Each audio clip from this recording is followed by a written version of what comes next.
Welcome back to Countdown to the Oscars 2023 as we take a look at some of those movies that are up for Academy Award consideration. Again, this is an opportunity for me to talk about some of the movies I love this year and explore some new things that maybe wouldn't have come to my attention, which is one of the good things about the Academy Awards. It kind of brings some of those arty movies to the front.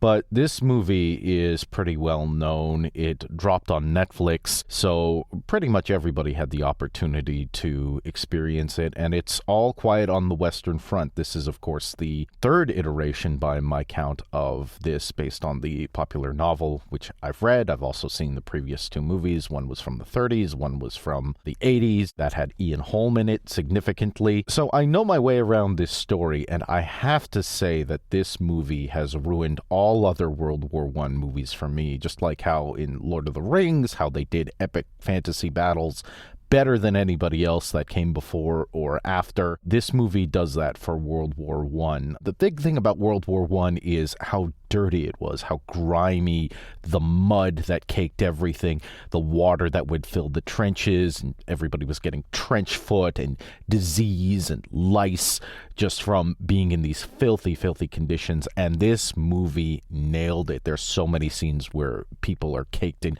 gore and mud and muck and just filth, and seems really, really faithful to everything I've seen and read about the actual experience of fighting in the trenches in World War I tried to go back and watch another World War I movie during Christmas, Joyeux Noël, which is a very good movie about the ceasefire in the soccer game that happened Christmas Eve.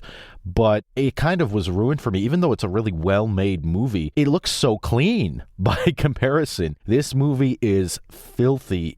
Everything is grimy and gritty, and it is beautifully shot. There are plenty of heart-pounding action sequences, but there's also quieter moments, like characters just reading a letter from home from a sweetheart and things like that. There are moments where the movie has opportunities to breathe, but of course, being in constant peril is a staple. But even some acts which may seem a little more innocent, the soldiers have to raid farmhouses in order to eat because there just isn't food, and there's a bit of a carefree nature to that in the beginning. It's almost like an adventure when they start doing it, but you can tell that this is going to turn tragic, that when we revisit this scenario, things aren't going to go well because, of course, you're stealing from people. It's interesting, we see the characters, they steal a chicken and they're coming back and they're all excited and they're cheering and they're happy to eat some real food after months and months of eating probably just moldy bread or whatever it was. At the same time, they're pitted against these people out of no real choice of their own. They're stealing from people who then can't eat because of that.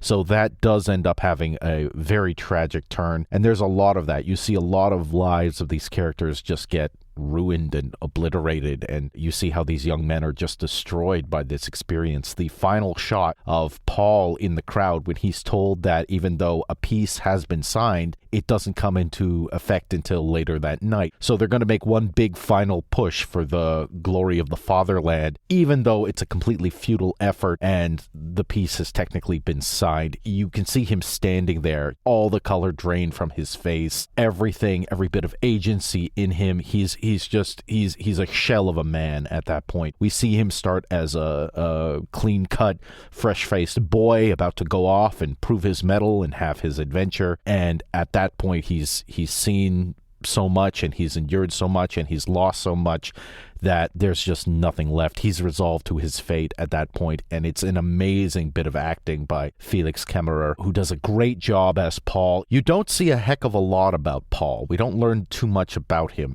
but you do see him react to all of the situations around him and his surprise and shock and bewilderment. As an actor who's just really good at reacting, Kemmerer is perfect in carrying this story through and really putting us in this situation. There's also an interesting look at how people behind the scenes were suing for peace, and you can see how Germany just gets royally screwed in the negotiations.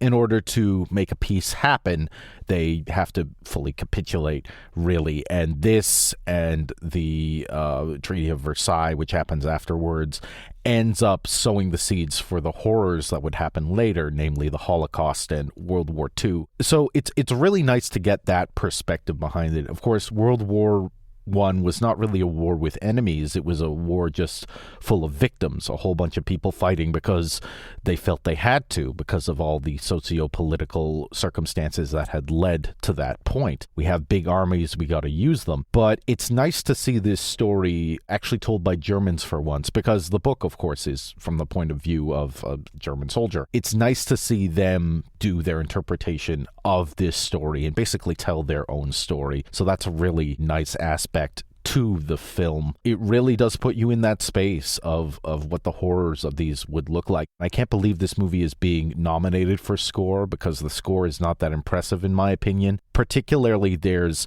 3 notes, this kind of droning dun dun dun that keeps being played again and again and again. It sounds like it's got kind of an 80s bent. It's been through a synth or something like that. It's just overused throughout the film. You keep hearing these beats, and I get the point. It's supposed to be this kind of a droning, the ominousness of war, but at the same time, it's very repetitive and overplayed, and it certainly loses its effect. This is one of my favorite war films. It's probably my favorite World War I film, even better than 1917, which I loved and is kind of amazing in its construction and execution. This, you kind of have a broader scope. Yes, you're still from the point of view of Paul and his comrades. You do get a good sense of them better than the characters in that film, who are basically, it almost feels like a video game, 1917 does, where you're kind of going along this mission and just set pieces are happening to you. It's a very good experiential film, but this film, I feel, puts you in better contact